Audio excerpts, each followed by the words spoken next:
আচ্ছা আচ্ছা, দেখি আপনার হাতটা দেখি একটু, পালস কী অবস্থা। আচ্ছা, আপনি একটু বাইরে গিয়ে বসুন। বাইরে গিয়ে বসবো মানে? আমার ওয়াইফ, আমি ওকে রেখে বাইরে গিয়ে কেন বসবো? দেখুন, আসলে একটা রোগী এবং একটা ডাক্তারের মধ্যে পার্সোনালি অনেক কথা থাকে। সো আপনি যদি একটু বাইরে বসতেন আমাদের জন্য সবচেয়ে ভালো হতো। আচ্ছা ঠিক আছে, তাড়াতাড়ি শেষ করবেন।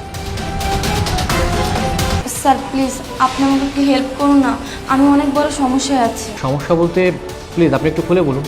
এই তো আমার হাজব্যান্ড আপনাকে মাত্র বলল না আমি প্রেগনেন্ট, আর আমার হাজব্যান্ড তো চায় আমাকে অ্যাবর্শন করাতে। কিন্তু স্যার বিশ্বাস করুন, আমি না আমার বাচ্চাকে অ্যাবর্শন করাতে চাই না।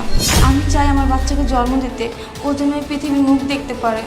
আচ্ছা, আমি একটা জিনিস বুঝতে পারছি না, আপনার হাজব্যান্ড আপনার বাচ্চাটাকে নষ্ট করতে চায় কিসের জন্য? স্যার ও আমাকে ডিভোর্স দিতে চায়, আর ডিভোর্সের পর যদি আমি ওর বাচ্চা জন্ম দিই তাহলে তো ওকে ওর ভরণ পোষণ দিতে হবে। এই জন্যই ও আমাকে অ্যাবর্শন করে তারপর ডিভোর্স দিতে চাচ্ছে।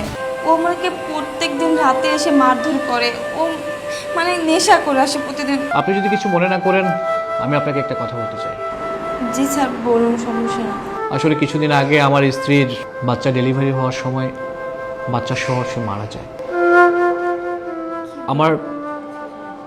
আমার একটা সন্তানের খুব ইচ্ছা ছিল, কিন্তু আমার সন্তানটাকে আমি বাঁচাতে পারিনি, আমার স্ত্রীকে আমি বাঁচাতে পারিনি। না মানে বলছিলাম, আপনার যদি কোনো আপত্তি না থাকে, এই সমাজের কোনো মানুষ আপনাকে খারাপ কিছু বলবে না, আর এরকম একটা জানোয়ারের হাত থেকে আমি আপনাকে বাঁচাতে চাই। কিভাবে স্যার?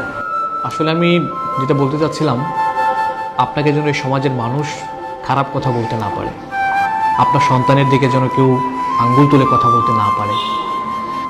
আমি আপনাকে এবং আপনার সন্তানকে স্বীকৃতি দিতে চাই, মানে বলতে পারেন আমি আপনাকে বিয়ে করতে চাই। কি বলেন স্যার আপনি এগুলো? আপনি আমাকে বিয়ে করবেন? স্যার আপনি সত্যি বলছেন তো? সত্যি। কি দেখা শেষ? জি, দেখা শেষ। আসলে আপনার স্ত্রীর সাথে কথা বলে যতটুকু জানতে পারলাম, আপনার স্ত্রী বাচ্চাটাকে নষ্ট করতে চায় না। আমার স্ত্রী কি বললো কি না বললো সেটা বড় কথা না, আমি যেটা বলবো সেটা হবে। আপনি আমার কথা শুনলে শুনবেন, না হলে আমি অন্য জায়গা থেকে করাবো। দেখুন, আপনি যে কারণে আপনার বাচ্চাটাকে নষ্ট করতে চাচ্ছেন, মানে আপনার স্ত্রীকে আপনি ডিভোর্স দেওয়ার পর বাচ্চাটা যখন জন্ম হবে তার ভরণ পোষণ দিতে হবে, এই তো? আমি আপনাকে কথা দিচ্ছি, আপনার সন্তানের আপনার স্ত্রীর কোনো ভরণ পোষণ আপনাকে দিতে হবে।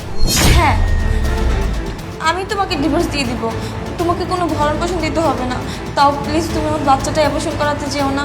ওকে ফাইন, আমার যদি ভরণ পোষণ না দেওয়া লাগে তাহলে তো ভালো। যাই হোক, তোমার সাথে তাহলে আমার কোর্টেই দেখা হচ্ছে।